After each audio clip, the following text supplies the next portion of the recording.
right, here we go. Stoichiometry FRQ practice, question number 1. A sample of dolomitic limestone containing only calcium carbonate, magnesium carbonate was analyzed. So let's break down this statement, and this tells us that essentially we have a piece of rock.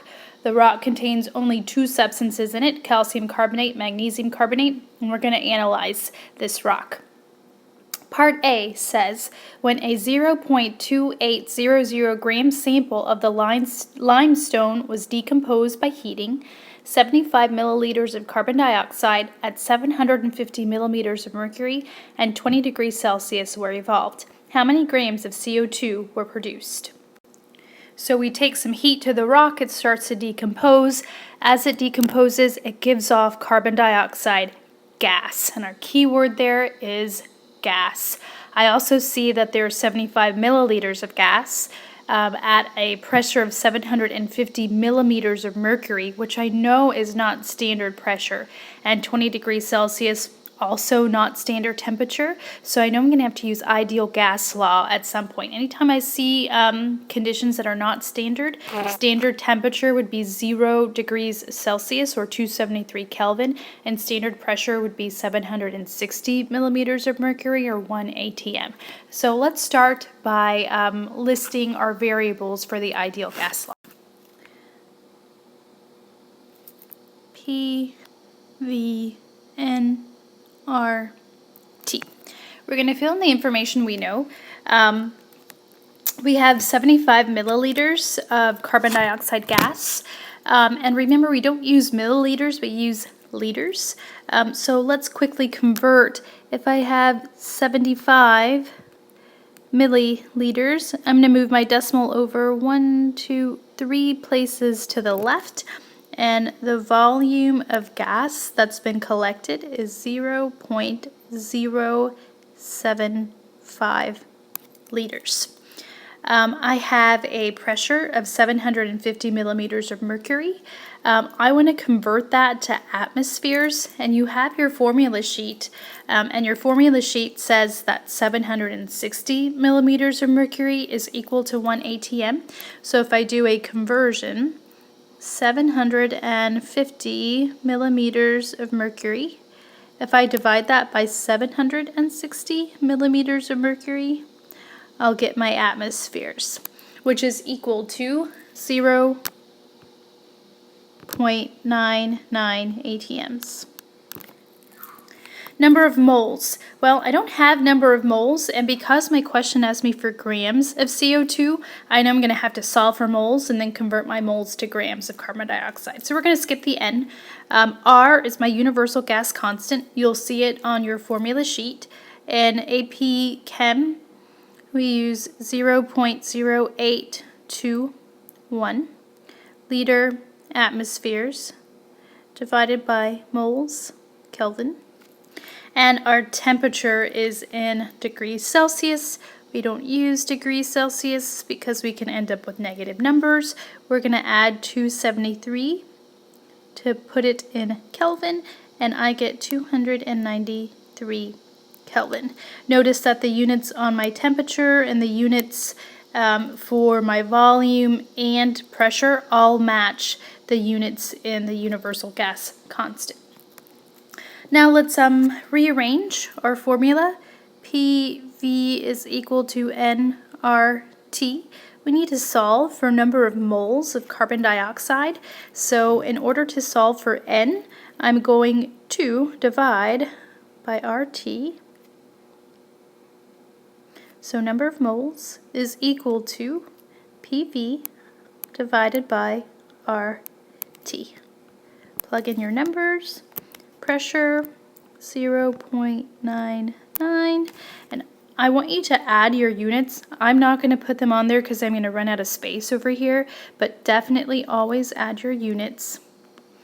Volume is 0.075. I have space for liters, so I'll put my L for liters. Maybe a little A there for atmospheres.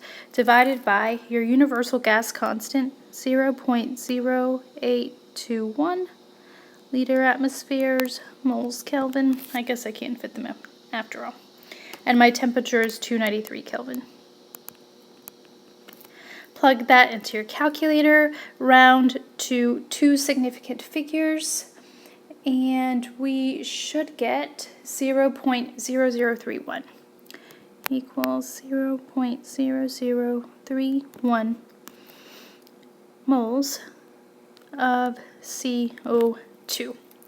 And the last part, this asks me for grams of CO2, so I am going to multiply by the molar mass of CO2 to get number of grams. Carbon has a mass of 12.01. 2 oxygens have a mass of 32 grams, 1044. So I'm going to multiply by 44.01. It would look like this if you did the stoichiometry. Most of you just know that you need to multiply, but I'll show you the long way. And I still have 2 significant figures, so number of grams of carbon dioxide is equal to 0.14 grams of CO2. Box around my final answer, and done. Part B, write equations for the decomposition of both carbonates described above. So decomposition means that I have one reactant and it's decomposing into 2 or more products. So let's start with the calcium carbonate first. There's my arrow. If you want to add the little delta symbol, that means that we're adding heat to it. It's decomposing. I know that one of the products is going to be carbon dioxide, CO2. And I'm not going to be left with just calcium afterwards. I'm going to be left with a calcium oxide, CaO. And I want to balance. So calcium has an oxidation number of +2 and oxygen is -2. When I drop and swap, my formula is complete. Check for balanced equation. 1 carbon, 1 carbon, 1 calcium, 1 calcium, 3 oxygen, 1, 2, 3 oxygen. I'm good to go. The second is magnesium carbonate, and it's going to look much the same. Magnesium carbonate. We're going to heat it. It decomposes into magnesium oxide. Magnesium +2, oxygen -2, drop and swap. I'm good to go. And there's that carbon dioxide that's being released. Part B, complete. So I'm definitely going to run out of space. If you will take a moment and copy down anything that you haven't had a chance to copy, and I'm going to erase everything you see so far. All right, part C. It was also determined that the initial sample contained 0.0448 grams of calcium. What percent of the limestone by mass was calcium carbonate? So again, this rock that we have is made up of 2 substances, calcium carbonate, magnesium carbonate. We know that the initial mass of that stone is 0.2800 grams. And I know that of that entire sample, 0.0448 grams of it comes from calcium alone. So if we read the question again, it says what percent meaning part out of the whole, what percent of the limestone by mass was calcium carbonate? So this question, part C, is asking us what part, and the part here is calcium carbonate, what percent of the limestone by mass was calcium carbonate? So our part is calcium carbonate, and the whole is the limestone itself. What I have to do is find the mass of calcium carbonate, and I already know the mass of the limestone from part A. The mass of the limestone is 0.2800 grams. So my task really isn't that challenging, but it doesn't give me the mass of calcium carbonate, it gives me the mass of calcium. Can you take grams of calcium and use stoichiometry to convert it to grams of calcium carbonate? You sure can. Let's start there. 0.0448 grams of calcium. Let's do a little stoichiometry here. I'm going to divide by molar mass of calcium, which is 40.08 grams. And that's equal to 1 mole of calcium. Then I'm going to look at my substance, calcium carbonate. For every 1 mole of calcium carbonate, there's 1 mole of calcium atoms. And last but not least, because I need mass, I'm going to convert this 1 mole of calcium carbonate to molar mass. And the molar mass of calcium carbonate, 100.09 grams. I'm out of space there for my unit. Plug this into your calculator. We need 1, 2, 3 significant figures, and you should get 0.112 grams of calcium carbonate. I'm almost done. It says what percent of the limestone by mass is calcium carbonate. So I've got my part. My part, or the mass of the calcium carbonate, is 0.112 grams. And the mass of the entire limestone, which is made up of both calcium carbonate and magnesium carbonate, is 0.2800 grams. And I'm just going to put stone. Because it asked me for a percentage, I need to multiply by 100 at the end. And let's type that into our calculator. 0.112 divided by 0.28 multiplied by 100. Round to 3 significant figures. 40.0% calcium carbonate. Box around my final answer. And done. Again, take a quick moment to copy down anything you haven't had a chance to copy. I'm going to erase and complete part D afterwards. Part D. How many grams of the magnesium containing product were present in the sample after it had been heated? So recall in part B, we wrote down the decomposition reactions. And we said that the decomposition of magnesium carbonate formed magnesium oxide. So we had MgCO3 decomposes into magnesium oxide and carbon dioxide. Balanced equation.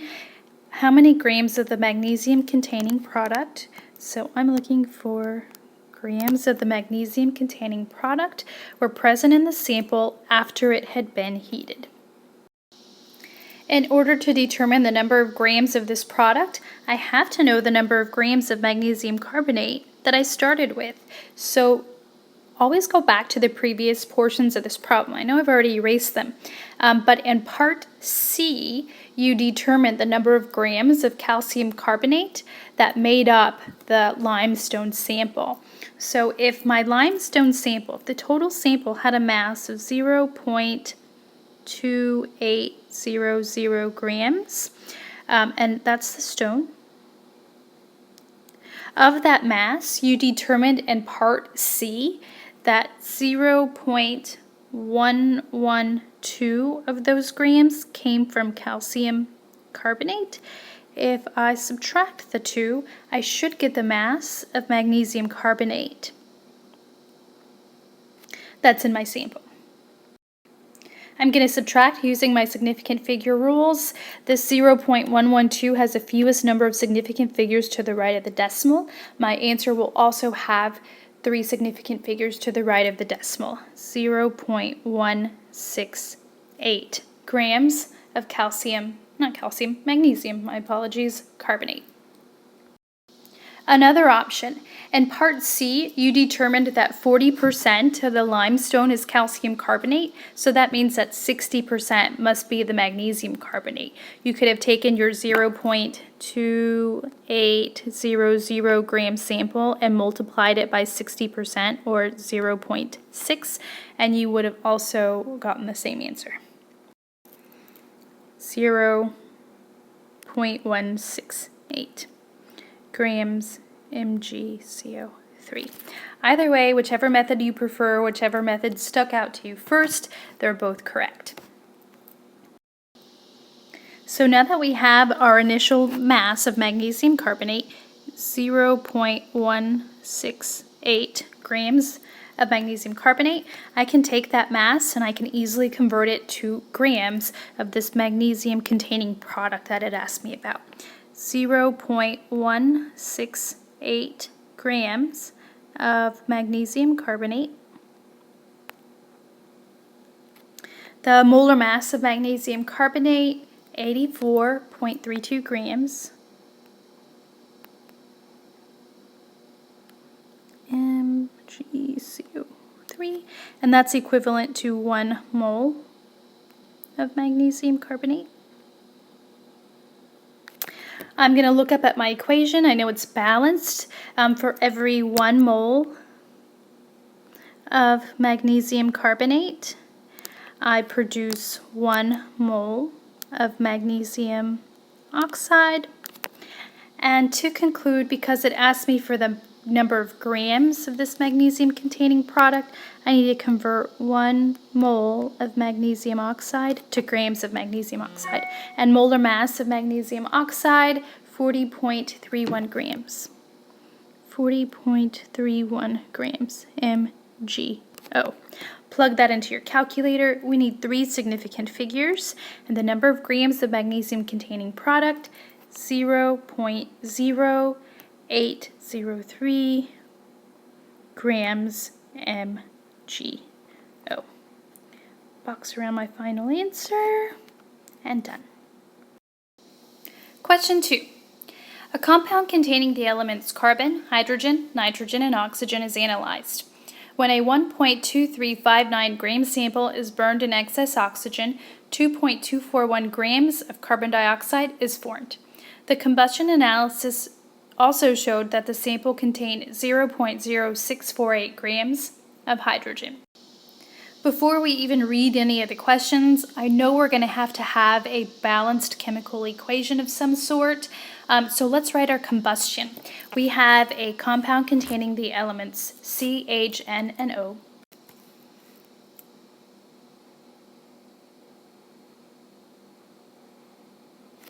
It is combusted, meaning it's burned, and anytime I burn, it's with oxygen gas, O2. Because this is a hydrocarbon, H and C in my product, or I'm sorry, my reactant, my products are going to be carbon dioxide and water. You learned that last year. CO2 and H2O. It tells me that I have a 1.2359 gram sample. I'm going to identify that right below. 1.2359 gram sample is burned in excess oxygen. Excess oxygen, I don't need an amount there. 2.241 grams. 2.241 grams of carbon dioxide is formed. The combustion analysis also showed that the sample contained 0.0648 grams of hydrogen. Well, that tells me the number of grams of hydrogen, but not the number of grams of H2O, so I'm going to leave that B for now. So our first question, AI. Determine the mass in grams of carbon in the 1.2359 gram sample of a compound. So I have a compound here, this CHNO. I don't know the subscripts on that compound. It just says the compound contains these elements. I know I'm probably going to have to find the formula here in a little bit, but this particular question says, what is the mass of carbon in grams in this particular sample? Because I don't know the subscripts, I can't take this 1.2359 grams and convert it to moles and then grams of carbon. Can't do that. What I can do is use the law of conservation of mass. That tells me that the mass of carbon in the reactant side, which is here, is equal to the mass of carbon on the product side, which is here. And the great news is that the carbon is all in one product. If there was some carbon over here in this product as well, then we'd have a whole nother ballgame. But because the carbon is all in this CO2, I can take the mass of carbon dioxide, convert it to grams of carbon, and I know grams of carbon and carbon dioxide will be equal to grams of carbon in this compound over here on my reactant side. So here we go. 2.241 grams of CO2. I'm going to divide by molar mass of carbon dioxide. One carbon is 12.01, 2 oxygen 16, 108 to 28.01. Molar mass, 28.01 grams of carbon dioxide is equal to 1 mole. I need grams of carbon, so I need to take 1 mole of carbon dioxide, and for every 1 mole of CO2, there's 1 mole of carbon atoms. And the mass carbon, 1 mole of carbon is equal to 12.01 grams of carbon. Type that into your calculator. I need 4 significant figures in my answer. 0.6116 grams of carbon. Box around my final answer, and done. Part 2. When the compound is analyzed for nitrogen content only, the mass percent of nitrogen is found to be 28.84%. Determine the mass in grams of nitrogen in the original 1.2359 gram sample of the compound. We know that 28.84% is equal to the mass of nitrogen divided by total mass of the compound times 100. So let's write that out so we know what it looks like. The mass of nitrogen, I'm going to call that X, divided by total mass of the compound, 1.2359 grams, multiplied by 100, gives me the mass percent of nitrogen. It says the mass percent is 28.84%.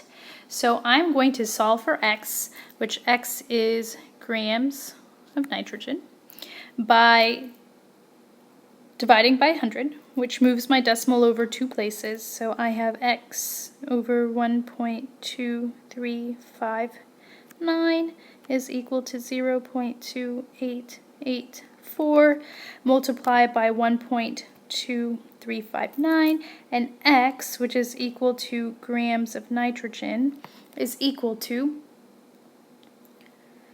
0.3564. 0.3564 grams of nitrogen. Box around your final answer, and part 2 is complete. So take a moment, copy down anything you haven't had a chance to copy. I'm going to take our answers so far, and I'm going to move them up out of the way. We can bring them back down later if we need them. Part 3. Determine the mass in grams of oxygen in the original 1.2359 gram sample excuse me, of the compound. So let me bring this back for just a moment. My original sample is made up of carbon, hydrogen, nitrogen, and oxygen. So far, I know that the mass of carbon was The mass of carbon was 0.6116 grams, so I've got carbon. Hydrogen. Do I know the mass of hydrogen so far? It says the combustion analysis showed that the sample contained 0.0648 grams of hydrogen. Hooray! I didn't have to do any math there. So I know the mass of carbon. I know the mass of hydrogen. What about nitrogen? Do we know the mass of nitrogen so far? And we do. We just calculated that in part 2. The mass of nitrogen is 0.3564 grams. So now let's read question 3 again. Determine the mass in grams of oxygen in the original sample. If I have the mass of carbon, hydrogen, and nitrogen, and I have the mass of the total compound, can I find the mass of the oxygen alone? And hopefully you are jumping up and down for joy because this is an easier problem. That's going to go away for now. And let's solve for the mass of oxygen. Total mass of the compound is 1.2359 grams. And our formula is some version of CHNO. I'm going to subtract the mass of carbon, which we found in part 1 to be 0.6116 grams. I'm going to subtract the mass of hydrogen, which was given to me in the problem, 0.0648 grams hydrogen. I'm going to subtract the mass of nitrogen that I found in part 2, which was 0.3564 grams. And the remainder is going to be the mass of oxygen. I'm going to use my significant figure rules. It looks like I'm going to go 4 places to the right of the decimal, and the mass of oxygen, 0.2031 grams of oxygen. Box around my final answer, complete.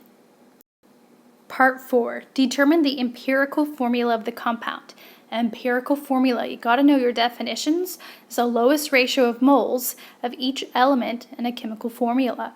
I don't have the number of moles of any of my elements, but I do have their number of grams. And you remember our rhyme for empirical formulas: percent to mass, mass to mole, divide by small, multiply until whole.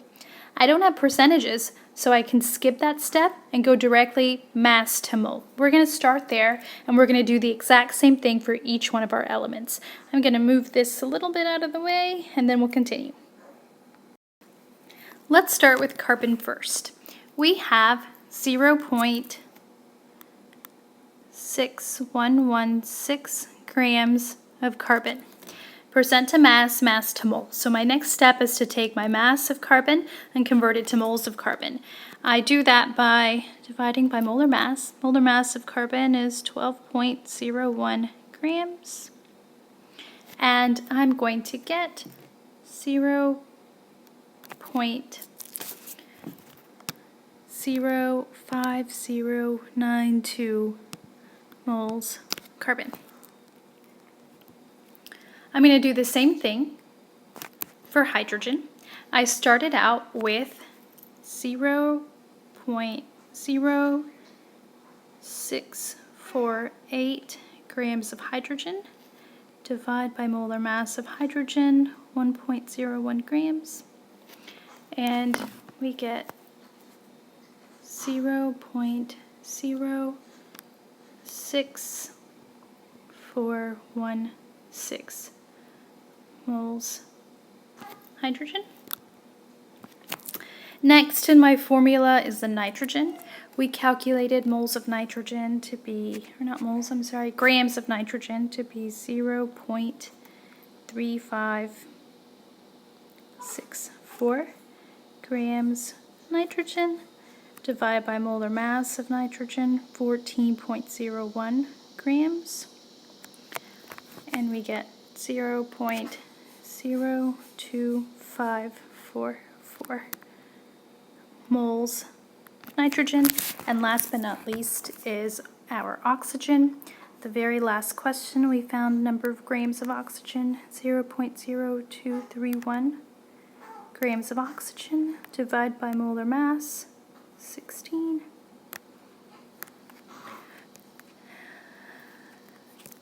And we get 0.01269 moles of oxygen.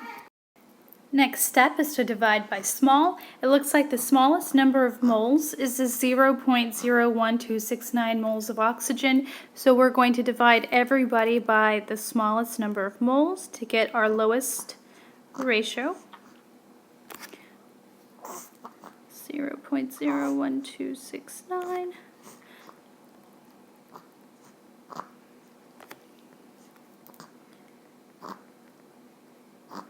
We know for certain this is going to be 1, and that's why we always divide by the lowest number of moles, because we know for certain we'll get 1, a whole number there. The answer to the others, 0.05092 divided by 0.01269 gives me 4. For hydrogen, 5. My nitrogen, 2. Now I can write my empirical formula. For every 4 moles of carbon, there are 5 moles of hydrogen, 2 moles of nitrogen, and 1 mole of oxygen. A different compound, which has the empirical formula CH2Br, has a vapor density of 6 grams per liter at 375 Kelvin and 0.983 atms. Anytime I see non-standard conditions, I know I'm going to be using the ideal gas law. PV is equal to nRT. Part 1 says find the molar mass of the compound. So let's take a look at our ideal gas law first and see if we can't rearrange it to solve for molar mass. The ideal gas law is pressure times volume is equal to number of moles times the universal gas constant times temperature. So let's take a look at this variable here, number of moles. I know that number of moles is equal to grams of a substance divided by its molar mass. So let me give you an easy example. Let's say that we have a 24-gram sample of carbon. How would you tell me the number of moles that you have of carbon? Well, you take the molar mass of carbon, which is 12.01 grams of carbon. That's equal to 1 mole of carbon, and that would give you the total number of moles. So 24 divided by 12, 2 moles of carbon. So number of moles, which in our gas law the variable is N, number of moles is equal to grams of a substance divided by its molar mass, which is what we have there. G divided by molar mass. So let's go back up to our ideal gas law, and let's use, instead of this number of moles, we're going to use the grams divided by molar mass and rearrange to solve for molar mass. PV is equal to GRT over molar mass. And part 1 says what is the molar mass of the compound. So let's get molar mass by itself. We're going to multiply both sides by molar mass. So molar mass times pressure times volume is equal to grams times gas constant times temperature. We're going to divide by pressure and volume, both sides. So molar mass is equal to grams gas constant temperature divided by pressure and volume. And one more thing. Do you see in the problem it talks about density? What do we know about density? We know that density is equal to mass divided by volume. And we measure mass in grams. So that would be grams of a substance divided by its volume, and hopefully you see that here in your problem. You see gram divided by volume. You see it there? That's equal to my density. So one last time, let's rewrite this guy. Molar mass is equal to, we're going to replace that G divided by V with D for density. We're going to leave the R and the T. divided by, and we've already used the V, the volume, so the only thing left at the bottom is P. And if you went through the stoichiometry notes with Renee McCormick, she calls this the molar mass kitty formula. The molar mass kitty puts dirt over its P. Hopefully you won't forget that now because it's kind of funny. Molar mass kitty puts dirt over its P. We can use density and replace grams and volume in our formula. So I'm going to erase. I'm going to start over at the top with our new molar mass formula using the ideal gas law. We're going to plug in some numbers and solve. So now we have molar mass is equal to dirt over P. We're going to list our variables. Molar mass, which is what we're looking for, so we'll put our question mark. Density was 6 grams. And we see that liter to the negative first. That means take the inverse of it, which means it would go at the bottom of my fraction. Gas constant, 0.0821. On your formula sheet, you'll probably see 0.0206. It's an additional significant figure, but don't worry about it. I'm going to use what I'm used to. My temperature was 375 Kelvin, and pressure was 0.983 atms. Hooray for not having to do any conversions there. A good way to make sure that you don't have to do any conversions is take a look at your universal gas constant and make sure that all of the units are the same. So I've got liter here, liter there. I have Kelvin here, Kelvin there, atmosphere here, atmosphere there. I'm ready to roll. I'm going to plug this into my formula. Molar mass is equal to 6 grams per liter. Notice I'm putting my units on there. Gas constant.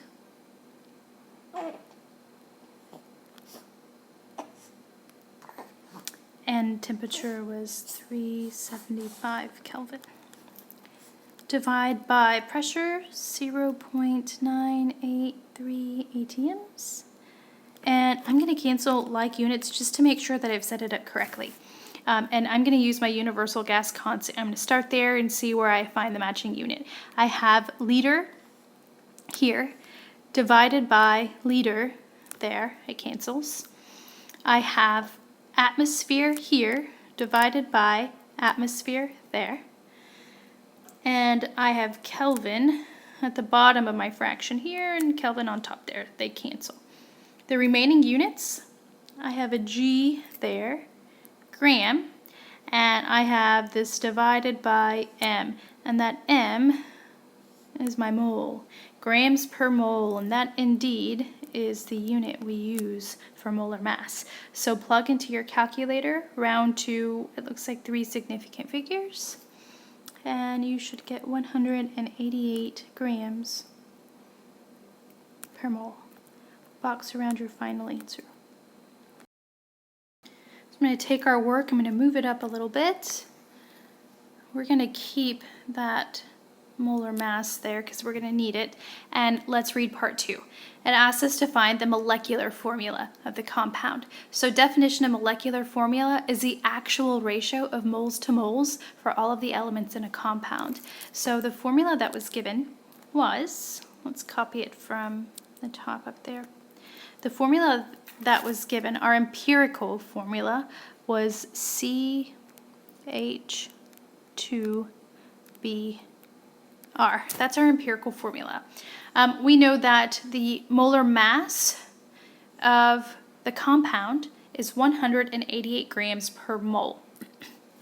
This is the actual molar mass, not the molar mass of the empirical formula, but the molar mass of the molecular formula. So how do I find the molecular formula? I'm going to take the molar mass of the actual compound and I'm going to divide it by molar mass of the empirical formula. Remember, the empirical formula is a reduced version of the whole.